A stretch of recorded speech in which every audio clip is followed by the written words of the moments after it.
Hello, and welcome to this Learn English elementary recording brought to you by the British Council. To find out more and to access language activities and audio scripts, visit our Learn English website at www.britishcouncil.org/Learn English. Hello, and welcome to Learn English Elementary Podcast number 1. My name's Ravi. And I'm Tess. We're your presenters, and we've got lots of things for you to listen to today. But before we start, I think we should introduce ourselves. Ravi? OK, I'm Ravi. Or I tell you what, I'll introduce you, and you can introduce me. How about that? Well, OK then. This is Tess. She's from London. How old are you? None of your business, Ravi. And she loves dancing and riding her mountain bike, OK? OK. And this is Ravi. He comes from Manchester. He's 23. Oh, aren't you? Oh, yes. He likes football and he's a great cook. Thanks. And there's one more person for you to meet. I'd like to introduce our producer, Gordon. Say hello to everyone, Gordon.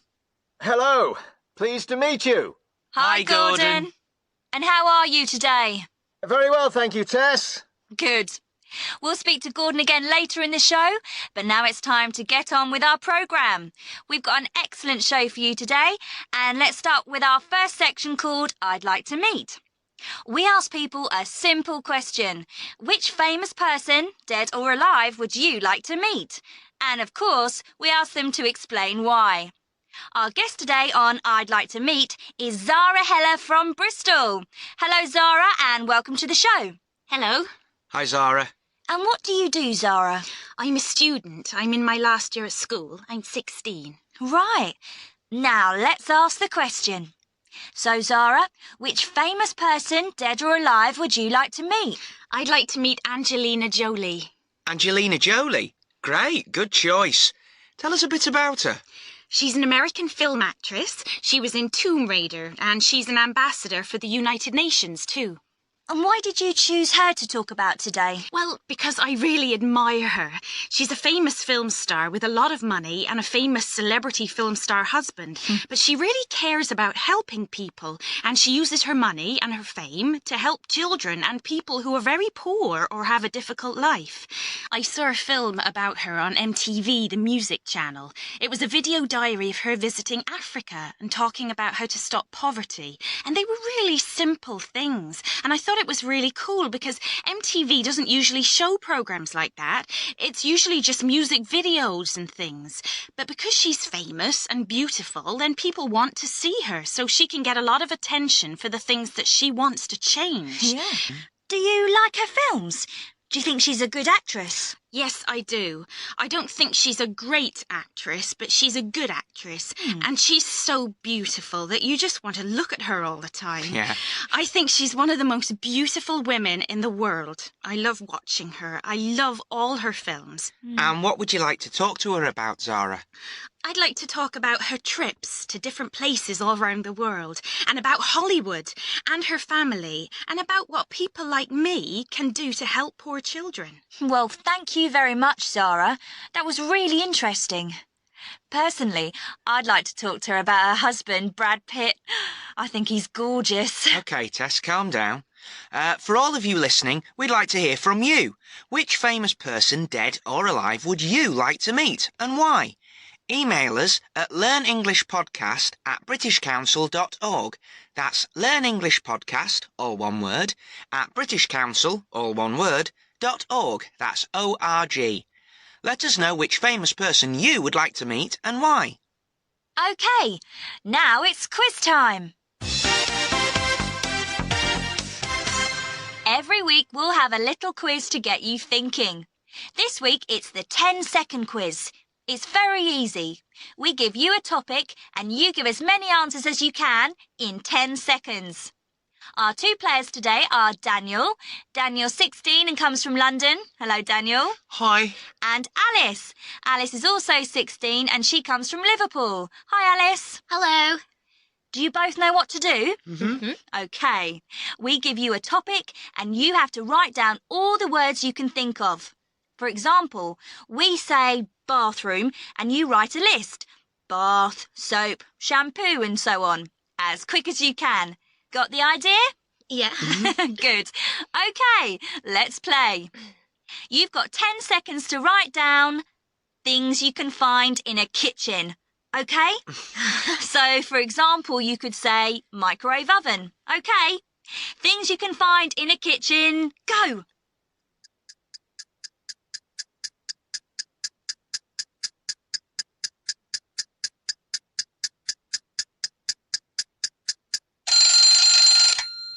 OK, Daniel. How many? 5, Tess. How about you, Alice? 7, I think. OK. Let's hear your 7 words, Alice. Things you find in a kitchen. Fridge, cooker, pans, plates, knife, fork, spoon. That's 7. Well done, Alice. How many did you get, Ravi? Oh, the clock makes me nervous. I can't think when the clock's ticking like that. Maybe the question next week will be about football. Thanks, Daniel. Thanks, Alice. And if any of you listening have a good game we can play in quiz time, write to us and let us know. The address is learnenglishpodcast@britishcouncil.org. We'd love to hear your ideas for games we can play. What's next, Ravi? The next part of the show is called Our Person In. We'll listen to people in interesting places all over the world telling us something about life in the country they're in. Today, we'll hear from Mike Southern. Mike is our man in New York.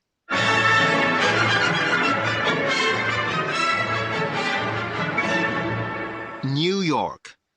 What do you think of? Skyscrapers, taxis, noise, people. John Lennon said that New York is the capital city of the world, and it certainly feels that way. But in the centre of this exciting, noisy, polluted city, there is a place to find peace and quiet. A short walk from busy Fifth Avenue in Manhattan, you'll find Central Park. Central Park is the green heart of New York City, and over 25 million people come here each year to escape the city. People run, swim, climb, or simply sit and read a book in the huge park's different scenery. And it's not just for people. Lots of rare birds have made their home in the park, and there are legends of big cats hiding in the dark trees. Although it looks completely natural, the park is man-made, created over 150 years ago. Frederick Law Olmsted and Calvert Vaux designed the park at a time when the city was a very crowded, dirty and unhealthy place to live. They wanted to make a place where rich and poor people could find fresh air in the dirty city. It does the same job today. As a friend of mine always tells me, life in New York would be impossible without Central Park. Wow, really interesting. We'll hear from another one of our people next time. Or if you'd like to write in and tell us something interesting about your city or town, we'd love to hear from you. You can send it to us at learnenglishpodcast@britishcouncil.org. Now we're going out into the street to listen to Your Turn. In this part of the show, we go out into the street to find out what people think about our question of the day. And today, we're going to ask a question about celebrities, like film stars, actors, singers, who promote charities and ask people to give them money or aid. At the beginning of the show, we listened to Zara from Bristol talking about Angelina Jolie. Zara talked about Angelina Jolie's work for charity, and nowadays, lots of famous people, celebrities, do the same. But is it a good idea? So today's question is it a good idea for celebrities to do work for charity? Is it a good idea for celebrities to do work for charity? Interesting question. Let's listen to the answers.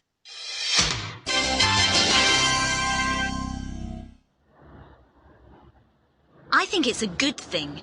People don't want to listen to boring politicians, but everyone likes celebrities, so they listen to what they have to say. When Bob Geldof and Bono organised Live Aid a few years ago, everybody was talking about how to end poverty in Africa. My little brother was only 12 years old, but he was talking about it. That can't be bad. I hate it. The celebrities only want publicity, and they want us to think that they're really nice people, you know? They care about the world, they care about poverty, so they can sell more records. But it's a big lie. They're not interested in poor people or the charities at all. Why is it a problem? The charities need money, and if celebrities can help them to get more, then what's wrong with that? I think that some celebrities only want publicity, but, well, who cares? The charities get some money. That's the really important thing.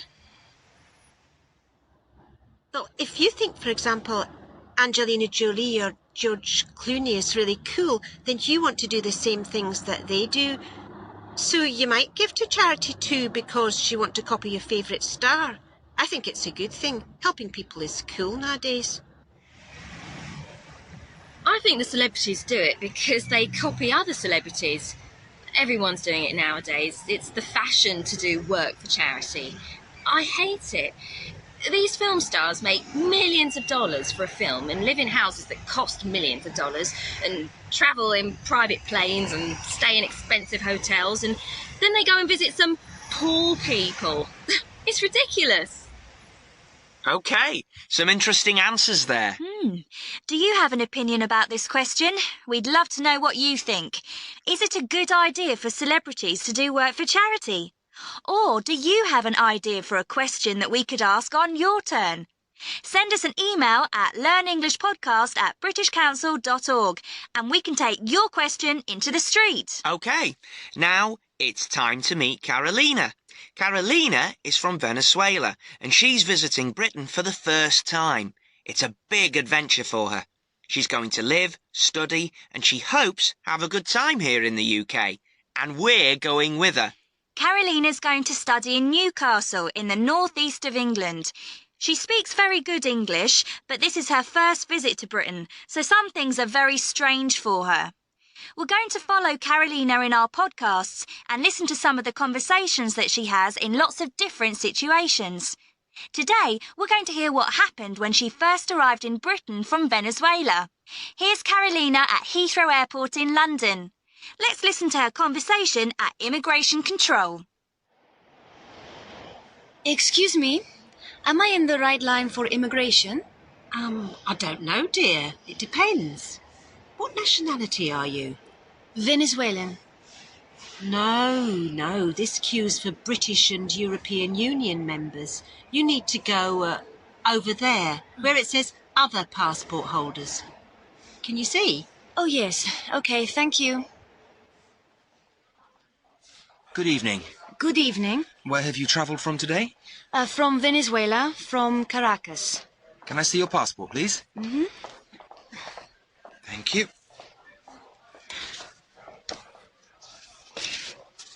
Is this your first visit to the UK? Yes, it is. And what are you going to do here? I'm a student. I'm going to study at the University of Newcastle. Is it a full-time course or a part-time course? A full-time. It's a full-time course. Mm-hmm. I've got my letter from the university here. Do you want to see it? Yes, please. Here you are. Thank you. And how long is the course? How long do you intend to stay in the country? 3 years.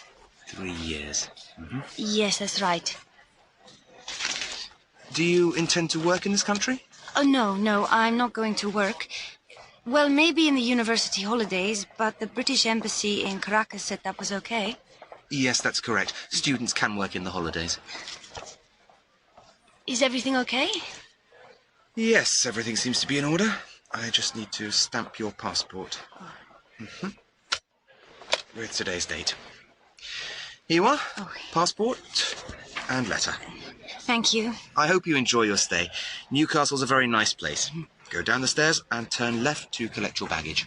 Thank you very much. Good evening, sir. And where have you travelled from today? Carolina did really well there. Airports can be so difficult. I think she did really well too. I hope she can come and join us in the studio soon. I'd like to meet her. Well, that's almost the end. Wait a minute, Ravi.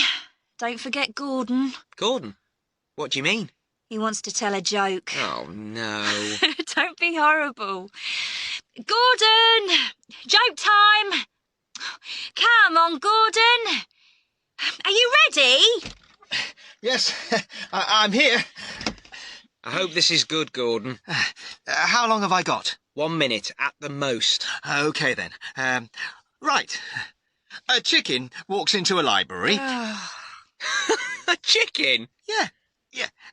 A chicken walks into a library, walks up to the counter and says to the librarian, "Book, book." The librarian gives the chicken 2 books. She puts the books on the chicken's head and the chicken walks out of the library. 1 hour later, the chicken walks back into the library. It walks up to the counter and says to the librarian, "Book, book." The librarian gives the chicken 2 books and the chicken walks out of the library. An hour later, this happens again. Book, book. And the chicken walks out of the library with 2 books on its head. But this time, the librarian thinks, this is strange. So she decides to follow the chicken. She goes out of the library and follows the chicken. The chicken crosses the road, walks along the street, turns the corner until it comes to the lake. Sitting by the lake is a big fat frog. The chicken gives the books to the frog, and the frog looks at them and says, "Read it. Read it." Oh, Gordon! That's terrible! And that's the end of this part of the show. We have to go now, but don't go away. After this little break, you're going to hear Tom, our English teacher. After every show, Tom talks about the language you heard and gives you ideas to help you learn. So don't go away, but we'll say goodbye now. See you next time. Bye. Don't forget to send us your emails. Here's that address one more time. It's learnenglishpodcast@britishcouncil.org. You are listening to a Learn English elementary recording from the British Council. Hi, I'm Tom. At the end of every podcast, you'll hear from me. I'm going to talk about some of the language you heard in the programmes and talk about ways to help you learn English. Remember Carolina in the airport? Listen to part of her conversation again. Is this your first visit to the UK? Yes, it is. And what are you going to do here? I'm a student. I'm going to study at the University of Newcastle. Carolina and the immigration officer are talking about the future, Carolina's time in Britain. To talk about the future, they both use going to. The immigration officer says, "And what are you going to do here?" And Carolina says, "I'm going to study at the University of Newcastle." They both used going to talk about the future, because they are talking about plans. When the immigration officer says, "What are you going to do here?" he's asking Carolina what her plan is. And she says, "I'm going to study," because that's her plan. She decided it before she left Venezuela. So, we use going to talk about future plans. But listen to another part of Carolina's conversation. Thank you. And how long is the course? How long do you intend to stay in the country? 3 years. 3 years. Mm-hmm. Yes, that's right. Do you intend to work in this country? Oh, no, I'm not going to work. Well, maybe in the university holidays, but the British Embassy in Caracas said that was okay. The immigration officer said, "How long do you intend to stay in the country?" And, "Do you intend to work in this country?" Again, he was asking about Carolina's future plans. But he said, "Do you intend?" Intend is a formal way to talk or ask about plans. You might hear this verb, intend, at an airport immigration desk or on an immigration form. It's another way to ask about your plans. One more thing. Did you notice that when Carolina arrived at the desk, the immigration officer said, "Good evening"? He didn't say, "Good night." Do you know why not? We only say good night when we say goodbye or when we go to bed. When we meet someone after around 5 o'clock in the afternoon, we say good evening. And we only say good night to people before we go home or before we go to bed. OK, in another part of the show, we heard Daniel and Alice playing a game. Listen to part of it again. You've got 10 seconds to write down things you can find in a kitchen. OK, Daniel, how many? 5, Tess. How about you, Alice? 7, I think. OK, let's hear your 7 words, Alice. Things you find in a kitchen. Fridge, cooker, pans, plates, knife, fork, spoon. I hope all of you have a notebook where you keep new words, a vocabulary notebook. Think about how you put new words into your notebook. Do you put them in alphabetically? All the words beginning with A, then all the words beginning with B? Or do you organise your new words another way? Some people put words into their notebooks in word families. They put words together that are connected in some way. For example, you could have a page in your vocabulary notebook called kitchen, and you could keep all the words from the game, fridge, cooker, pan, all of those words, on the kitchen page of your notebook. You could have pages for, say, sports, football, tennis, bowling, and so on. And you can write more than just the words. You can write the verbs that go with the words. Play football, but go bowling or go skiing. There's no right way or wrong way to keep your new vocabulary. You have to find the way that helps you remember the new words. OK. Oh, by the way, if there are any words from the game that you don't know, remember that you can find them on the website. You can read all of the podcast, and if you click on a word, it'll take you to a dictionary that tells you what the word means. We'll give you that address again at the end, so go and find a pen to write it down. Right, finally, after every podcast, I'll try to show you something that you can try to use in your own English. This week, I heard this interesting expression. Excuse me, am I in the right line for immigration? I don't know, dear. It depends. What nationality are you? Now, there are 2 things there I want to talk about. Firstly, the old lady called Carolina dear. She said, I don't know, dear. Sometimes older people might call you dear. It's a friendly, affectionate thing to do. But be careful, it might sound a bit strange if you try to use it yourself. The other thing I noticed was that the old lady said, it depends. She didn't know the answer because she needed more information. Can you translate it depends into your language? Try to use it in English this week. OK, I'm going to stop there. I'll talk to you all again next time. Remember, you can send your questions to me at learnenglishpodcast@britishcouncil.org. I'll be happy to answer your questions. In a moment, you'll hear the address for the website where you can read everything you've heard in this podcast. Right, that's all for this time. Bye for now. See you next time. This recording was brought to you by the British Council. To find out more and to access language activities and audio scripts, visit our Learn English website at www.britishcouncil.org/learnenglish.